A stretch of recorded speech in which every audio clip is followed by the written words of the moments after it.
So let's continue and start with the following example. So, example,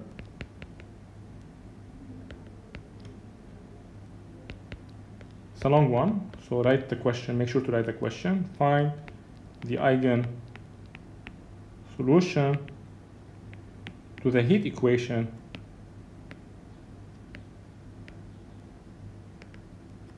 ut equal uxx. Okay, 2, find the eigensolution to the above heat equation that satisfies the boundary condition ut pi equal ut minus pi and ux t pi equal u sub x of t minus pi. And 3,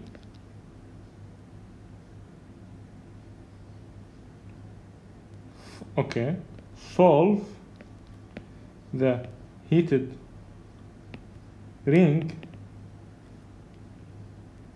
initial boundary value problem.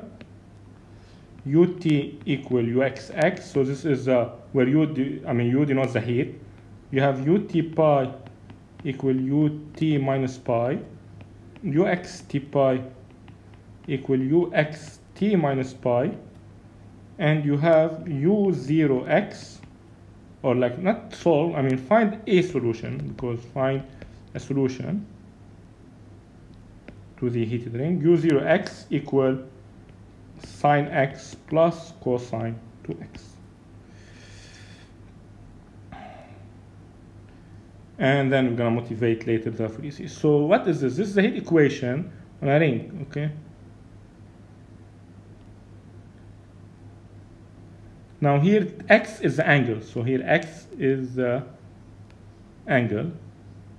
And I want the ring, I want these two to have the same temperature because I require continuity, and also the diffusion, the change of temperature from the left is the same as the change of temperature from the right. So same, this is what ut pi equal ut minus pi, because if you go, this is for x equal pi, if you go this way, it's this point, and for x equal minus pi, it is also the same point. So you need the, you need to glue the ring together, and this is what these two conditions gives you. And u0x, this gives you the temperature at t equal 0 for every angle x. And I need to find the evolution of the temperature using all these steps. Okay.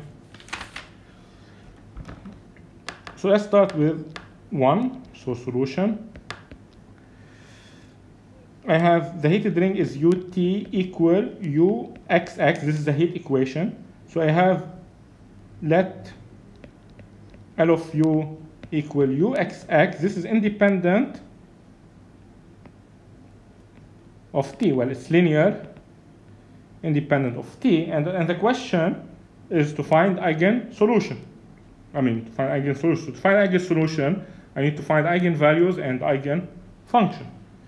So we say lambda is an eigenvalue to L if and only if there exists v function of x such that L of v equal lambda v. But now what is L of v? I have L of u is the double derivative with respect to x, and v is a function of x only, so this means v double prime equal lambda v, and this means v double prime minus lambda v equal to 0. Now you know that this is a second order, so this second order linear ODE with constant coefficient.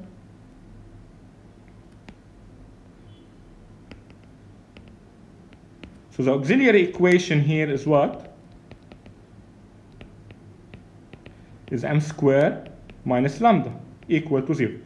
Now we know that this is a quadratic equation now. It has a solution, I mean, it has either one double root or two real root or two complex root.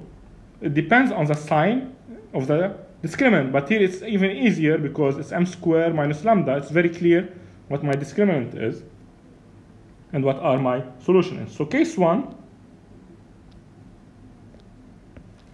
is lambda equal to 0. So if lambda equal to 0, I have m squared equal to 0, so m equals 0 is a double root. Then I got v of x in this case, which is a solution to this ODE, equal c1 plus c2 x. So for the eigenvalue lambda equals 0, this is my eigenfunction. And what will be my eigensolution corresponding to lambda equals 0? So this is utx equal c1 plus c2x e to the lambda t, which is e to the 0t, and this is equal c1 plus c2x.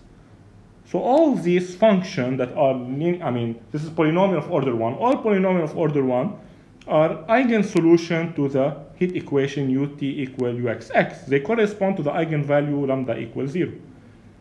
Now case 2, lambda positive. Now I want lambda positive.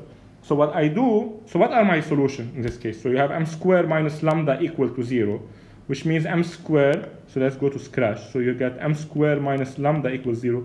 So m equal plus or minus square root of lambda.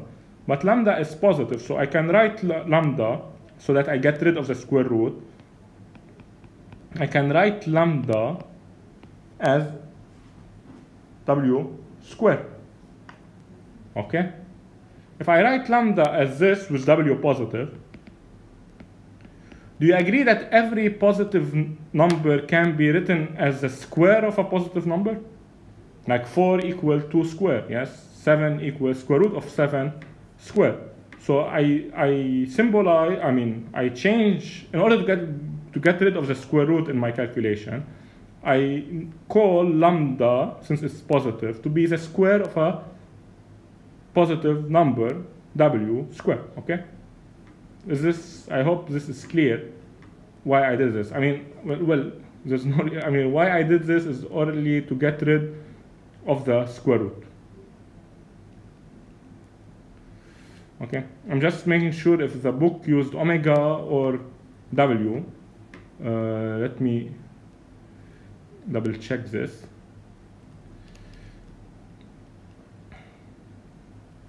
Sorry about that.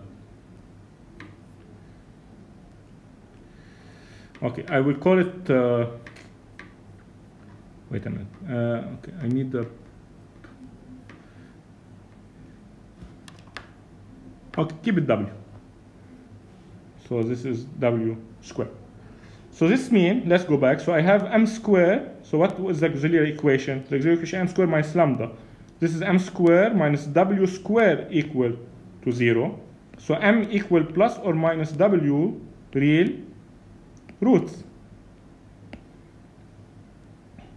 And this implies that v of x is equal c1 e to the omega x plus c2 e to the minus omega x. These are eigenfunctions corresponding to lambda positive. And this implies that utx, the eigensolution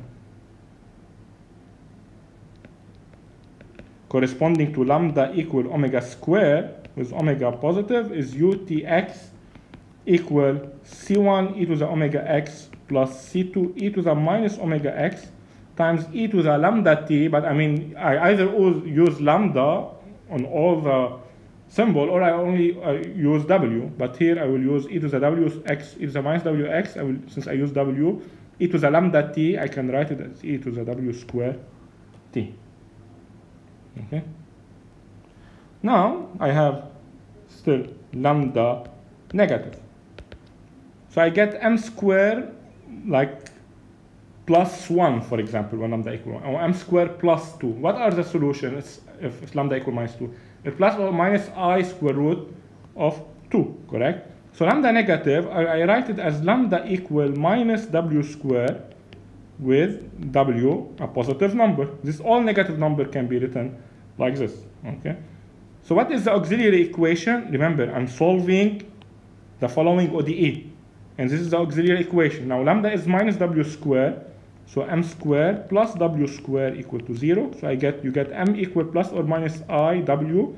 These are what? These are complex roots. Then what are the eigenfunction? Vtx is the solution to the following ODE is C1 cosine Wx plus C2 sine Wx. Then the eigensolution are what? Are Utx equal C1 cosine Wx plus C2 sine Wx e to the lambda t, which is e to the minus w squared t. So all these functions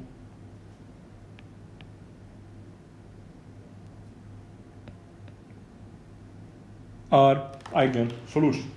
For example, let's say 2 plus 3x is an eigensolution.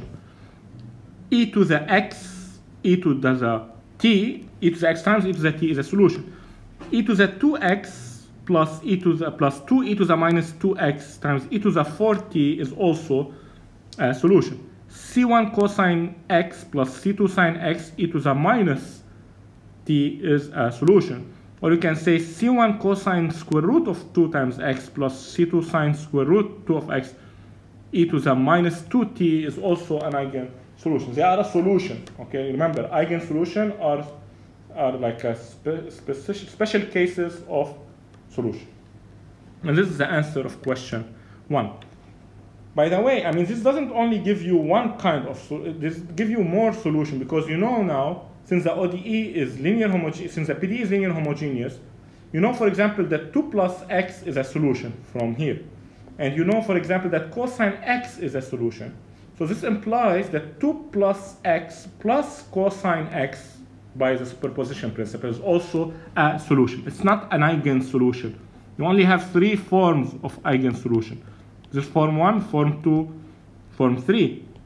But the class of solution is larger than this, because you know that if you add any 2 of these, you will also get a solution. Okay. Question 2. So I know I want to find ut pi equal u of t minus pi, and I have ux of t pi equal ux of t minus pi. Okay. There's many ways to do this. I mean, either you take the eigensolution and you study them, or you go and see what this means about V. Okay. You know that eigensolution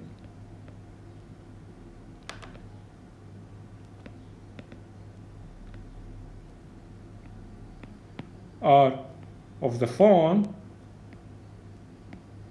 e to the utx equal e to the lambda t vx. So when you have ut pi equal ut minus pi, this implies what? This implies that e to the lambda t v of pi equal e to the minus lambda t, e to the, sorry, v of minus, e to the lambda t v of minus pi. And this implies that v of pi equal v of minus pi. Because next I'm gonna ask only one question, which is question 3. And you will see you can do all of this in one step, okay? So I have v of pi equal v of minus pi. What about u sub x of t pi equal u sub x of t minus pi? This implies, what is u sub x? It is lambda t v prime of x. So this is e to the lambda t v prime of pi equal e to the lambda t v prime at minus pi. So this implies that v prime of pi equal v prime at minus pi. So this is what these two conditions are. Now recall the cases. So I have case lambda equals 0 what was v of x? V of x was c1 plus c2x. Correct? So v of pi equal v of minus pi. This implies what? This implies that c1 plus c2 pi equals c1 minus c2 pi. And this implies that 2c2 pi equals 0. This implies that c2 equal to 0. So the eigenfunction that satisfies the following initial condition have c2 equal to 0. Now what about v prime of x? V prime of x is c1. So when we say v prime of pi equal v prime of minus pi, this implies c1 equals c1. So no conclusion. Okay. So conclusion, no conclusion from this step. It didn't give me any new information. So this implies that v of x, so which eigenfunction survived corresponding to lambda equals 0? So v of x equal c1.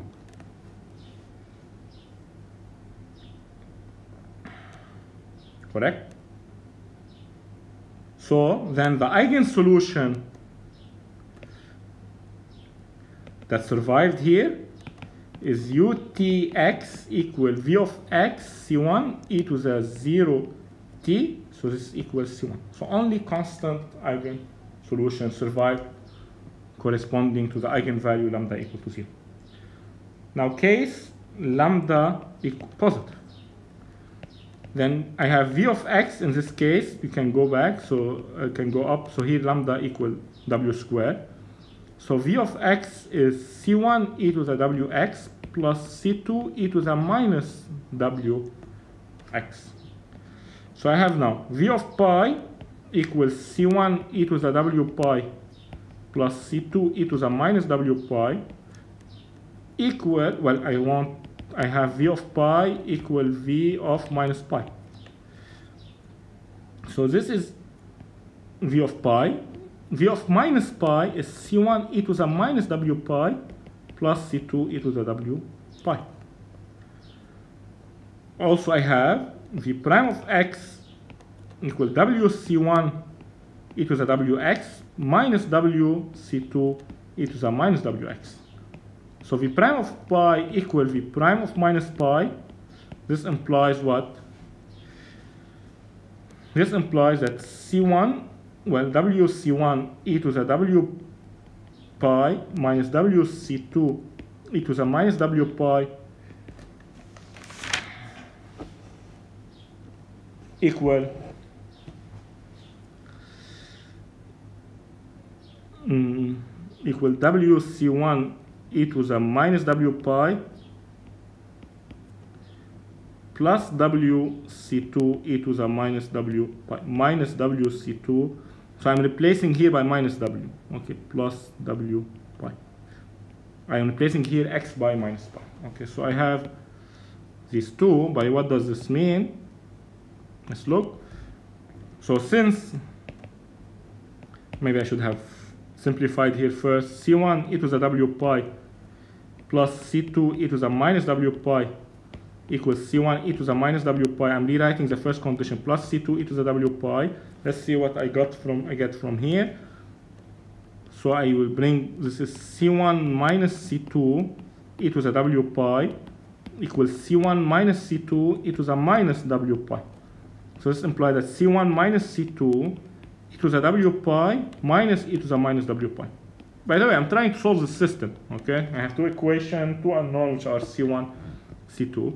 This is equal to 0, but w is different than 0. This implies that e to the w pi minus e to the minus w pi is different than 0. Since w is different than 0, then w is different than minus w, then these two exponentials cannot be equal. So this implies that c1 minus c2 equals 0, implies that c1 equals c2, if you want. Okay? Now from the second equation, now since wc1 e to the w pi minus wc2 e to the minus w pi equal wc1 e to the minus w pi minus wc2 e to the w pi,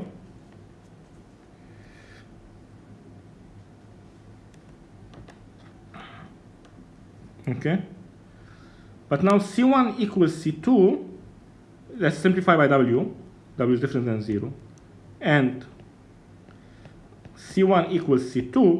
So this implies that C1 times e to the W pi minus e to the minus W pi equal C1 times e to the minus W pi minus e to the W pi.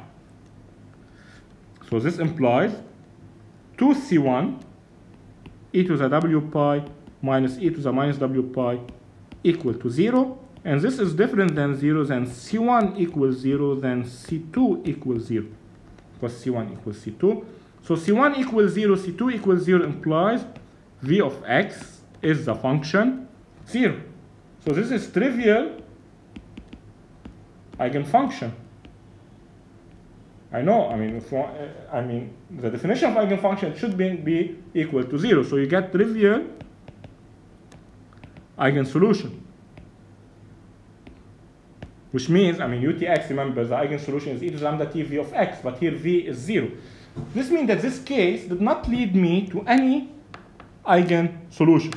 So that without the condition, to recapitulate, without the condition, all these kind of function were eigensolution. But if I add the two conditions, this case reduces. I have no eigensolution that satisfy the two conditions, except the trivial one. Well, the trivial one is okay. By definition, it shouldn't be a trivial one, because v, by definition, is not 0. Similarly, in case 1, all these functions, C1 plus C2x, are eigensolution. But when I add the two conditions, it only the constant function survived. Okay? Now we still have case 3, which is lambda negative. I said lambda equal minus wx. Here v of x was C1 cosine omega x plus C2 sine omega x. I have v of pi equal v of minus pi. This I got it from the previous part. Implies C1 cosine omega pi plus C2 sine omega pi equals C1 cosine minus omega pi, but the cosine is an even function. So minus C2 sine omega pi, because the sine is an odd function. If you plug in x equal minus pi, the minus will get outside. Okay? And this implies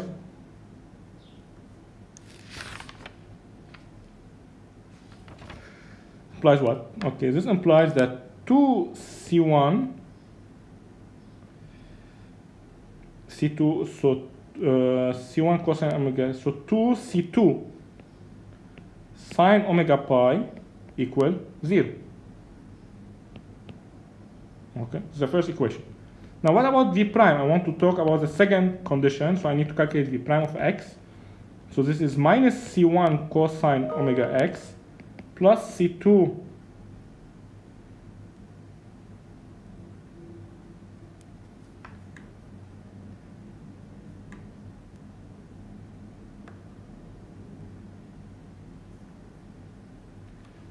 plus C2 omega sine omega x. This is v prime of x. So what's v prime of pi? Is minus C1 cosine w pi plus C2. Well, I have v prime of pi equal v prime of minus pi. So minus C1 cosine omega pi plus C2. Okay, sorry, I lost. Okay. Let's redo this. V prime of x equal minus C1 omega, and differentiating this. Minus C1 omega sine omega x plus C2 w cosine wx. We keep saying w. See. Now v prime of pi equal v prime of minus pi implies minus C1 w sine w pi plus C2 w cosine w pi equal, now replace x by minus w, you get C1 w, because the sine is an odd function, so if x equal minus pi, you have sine of minus omega pi, which is minus minus, and then get plus C1W sine W pi plus C2W cosine W pi, because if you put x equal minus pi, you just get a minus, and then this will cancel. So minus C1 plus C1, C2, so these two will cancel, and this implies that 2C1, and the W is positive, this will cancel, 2C1 sine W pi equal to 0. Okay. So now I have these two equations. I have, if you want, 2C1 sine W pi equal to 0, 2C2 sine W pi equal to 0. How do I solve this system? There's two conditions. Sine W pi equal to 0. So if sine W pi, let's start with the easier one. If sine W pi is different than 0, remember W is any positive number. So if sine W pi is different than 0, this will imply that C1 equal to 0 and C2 equal to 0, which will imply that V of x is identically 0 trivial. And then this implies that I get trivial eigen solution. So this case, when sine W pi is different than 0, does not lead me to any solution. Now, if sine W pi is equal to 0, this means that C1, C2 are arbitrary. Any C1, C2 will work. So if W is such that sine W pi equal to 0, V of x will be C1 cosine Wx plus C2 sine Wx, with V can be, with C1, C2 can be any constant. Okay? So this implies, but I mean, so the, and you get all your eigensolution. But what is sine W pi equal to 0? But, so sine W pi, notice that sine W pi equals 0 if and only if W pi equal n pi, with n equal 1, 2, 3. Remember, W is positive. Well, let's keep it here. So this implies that W is equal to n, with n, since it's, well, W is positive, n positive integer. I mean, equal, so n is 1, 2, 3, 4, and all these things. Okay. So, to conclude, if lambda is negative, which means lambda is minus W, and W is not an integer, for example, lambda is minus square root of 2, or lambda equal minus square root of 2, or minus 1/2, okay? Doesn't have to be irrational. Minus 1/2. Then what are my eigen? So what are the eigensolution corresponding to minus 1/2? They are the trivial one. Why? Because in this case, sine minus half pi, the W equal half, okay? So sine pi over 2 is different than 0, which implies C1 equals C2 equal to 0, and I don't get an eigensolution. So the only eigensolution that survives in this case is when W is an integer. So in this case, the eigensolution, which I will call them Vn of x, so W is n, I will call them An cosine nx plus Bn sine nx. And then you will get Un, in this case, Tx is equal An cosine nx plus Bn sine nx e to the minus n squared t, with An, Bn belongs to R. Okay? And this covers all the eigensolutions. So what are, when I added these two conditions, which eigensolution survived? The eigensolution that survived is when V is a constant. This corresponds to lambda equals 0. And the eigensolution that survived is when Vn is an cosine nx plus bn sin nx, which means the eigensolution that are a constant any real number times cosine nx plus any real number times sine nx e to the minus n squared t, where n is a positive integer. Okay. Which means give me now solution to the PDE, to the heat equation with these two conditions. We can say, for example, the function 1 is a solution. So let's write this, okay? So notice, this is a remark, that utx equal 1 is a solution.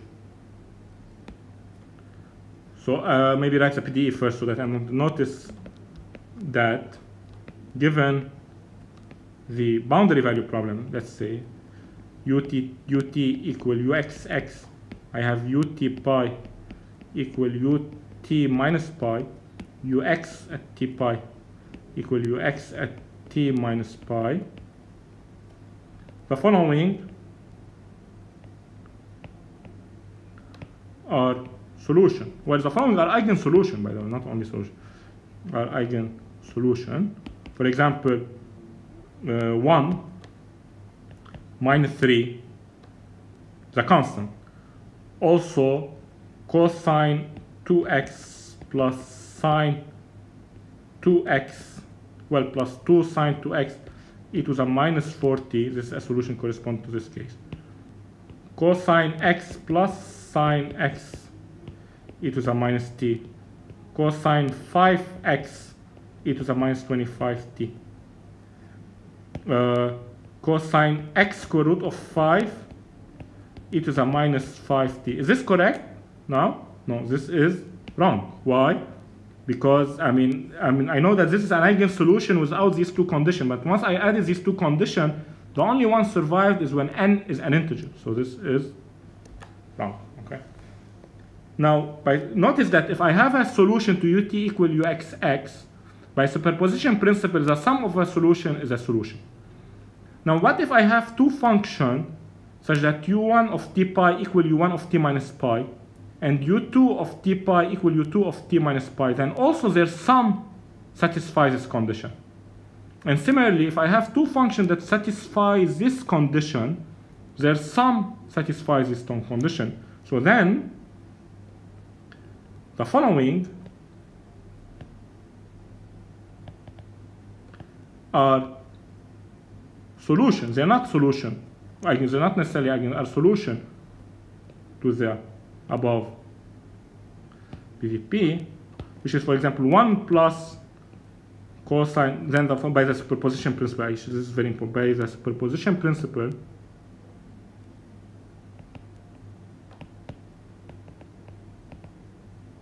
let's say 1 plus cosine 2x plus 2 sine 2x e to the minus 40. Or I can say 1 minus 3 plus cosine x e to the minus t plus cosine 2x e to the minus 40 plus cosine 3x e to the minus 90. These are also a solution. In fact, if I want to combine all the solutions so what are my solutions? Are the constant and the one that are linear combination of cosine and x, sine and x, e to the minus n squared t, but finite linear combination. So in fact, by the superposition principle,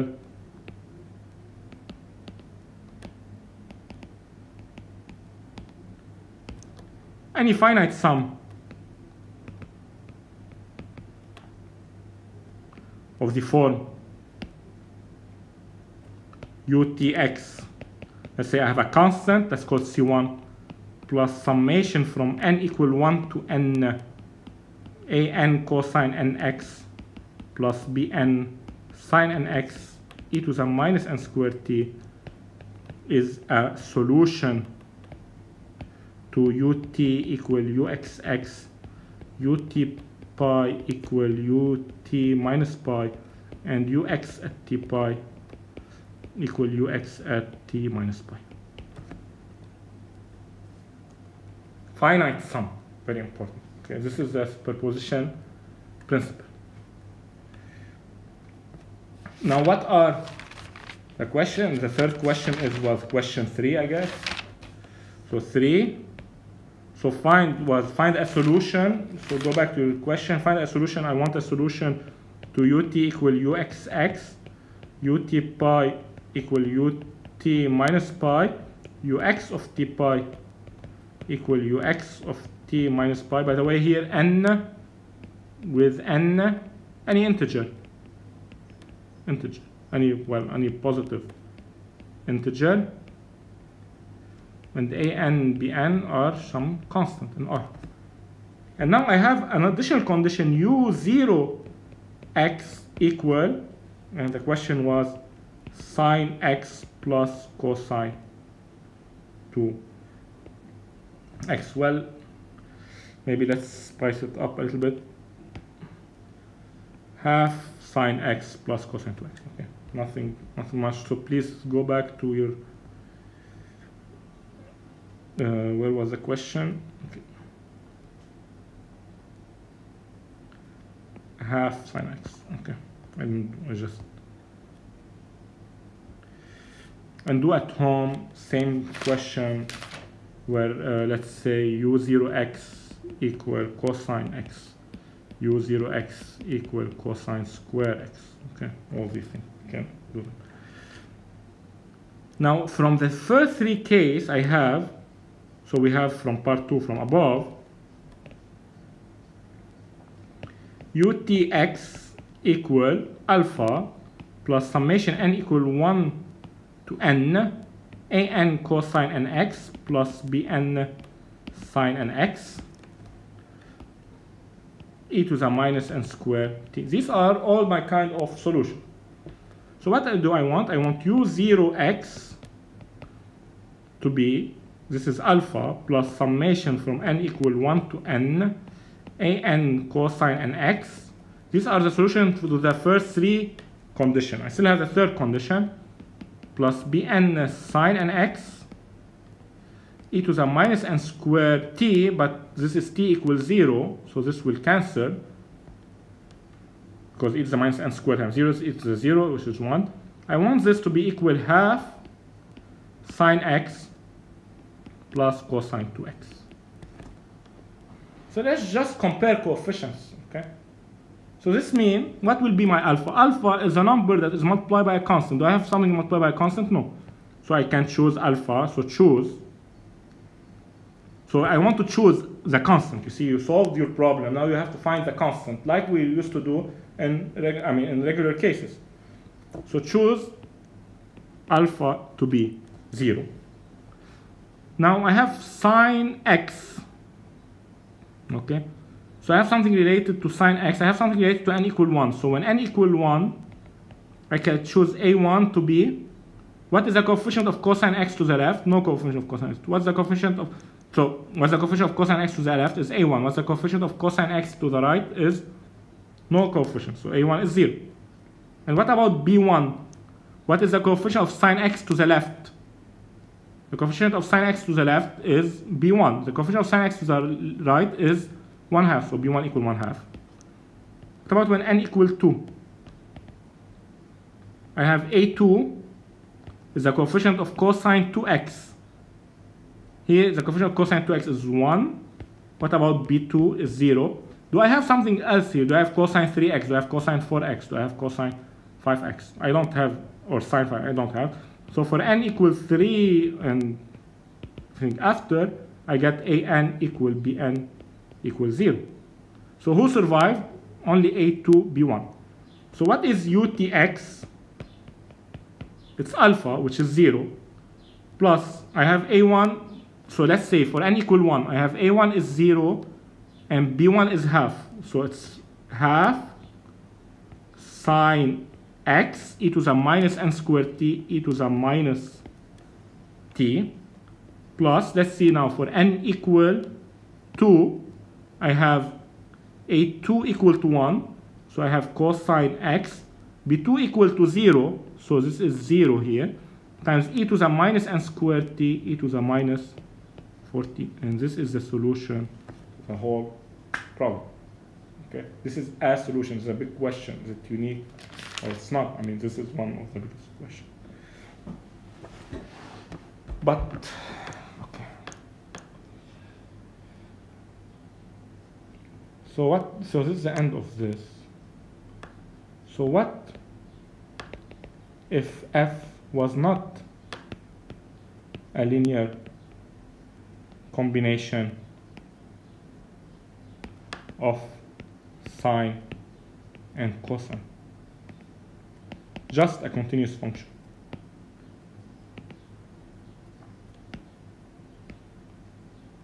It's not periodic.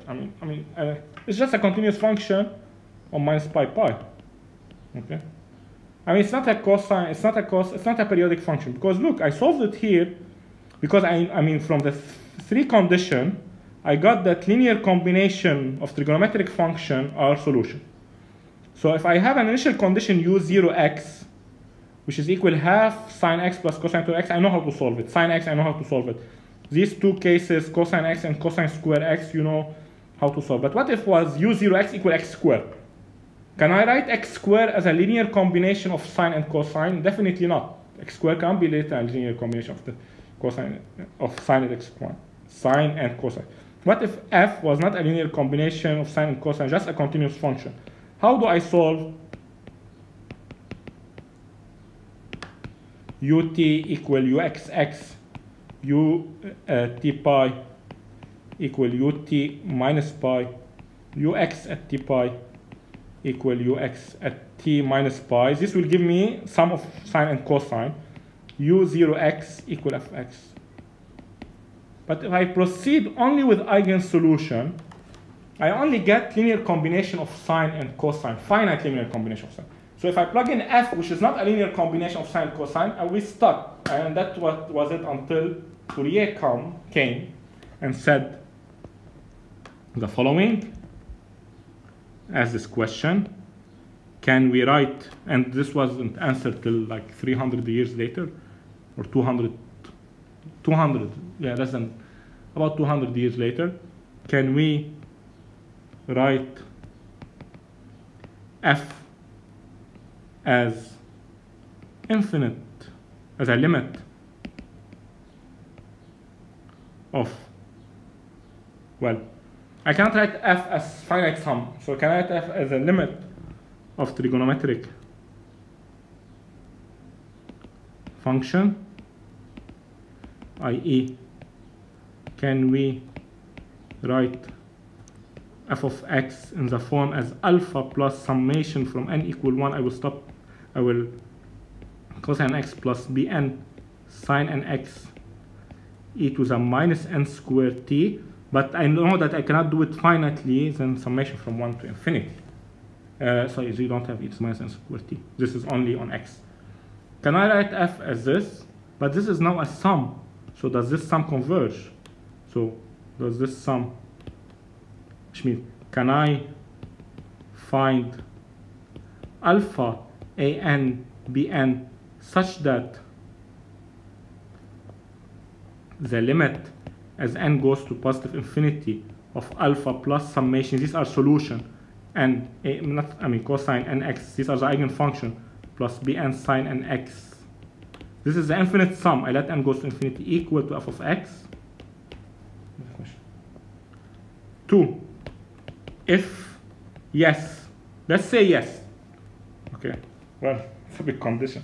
It's a big assumption. If yes, so I can assume I can write f as infinite sum, then I can find the an and bn. Okay, if yes.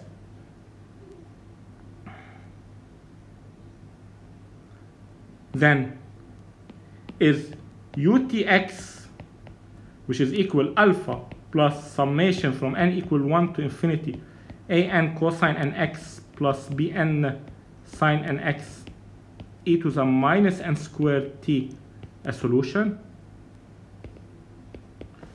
This is a question. I know that the linear combination of solution is a solution, but please, this is not a linear combination. This is a limit of linear combination.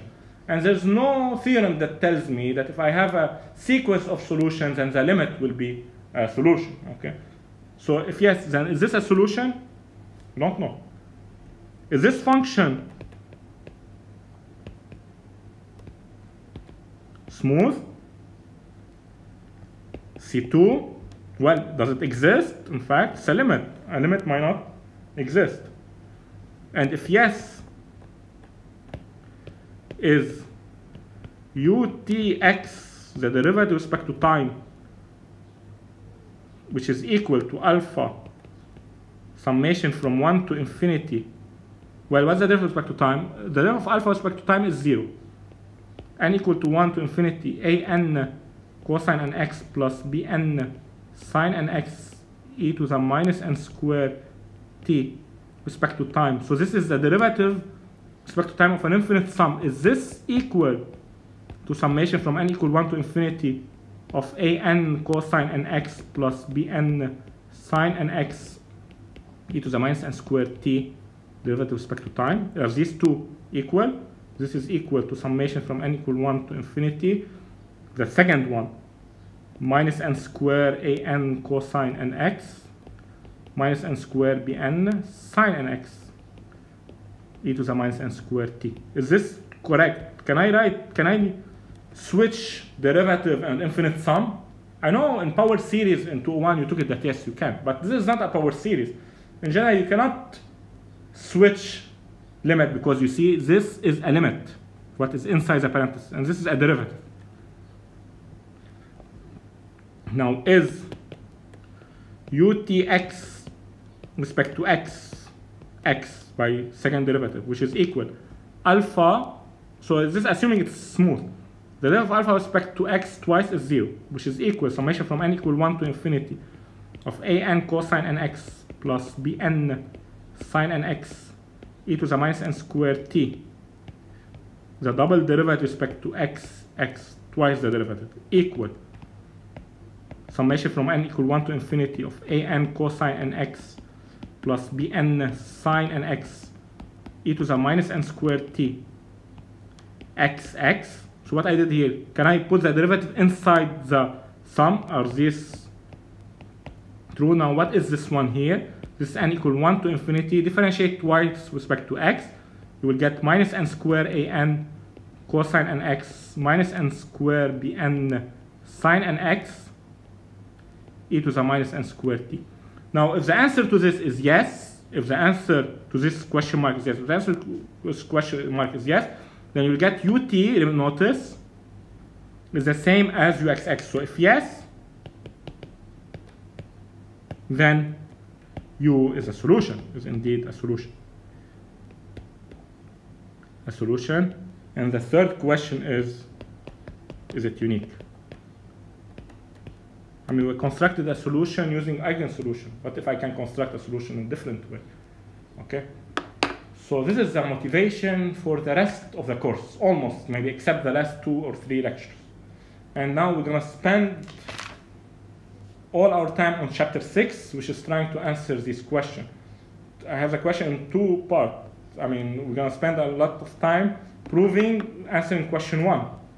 Can I write f as a linear combination of sine and cosine? Can I do this for continuous function? What are the conditions? And this will need some time. And then to answer this question about the derivative, we should talk about uniform convergence, and this will be also a big part of, well, a big part in the summer, nothing's a big part, but I mean, it will be a major part in the course, which can I switch derivative and infinite sum? And once I prove that I can in some condition, then I will conclude that what I did here for f of x equal x squared, well, I know how to answer if f of x is trigonometric, but what if f of x is something else? Can I do the same? It's like x squared is x, can I do all this process? And once I answer this question, I will go back to PDE. So for some time now, we're going to stop working on PDEs and start worrying about how to write function as an infinite sum of trigonometric function. Thank you. That's the lecture for today.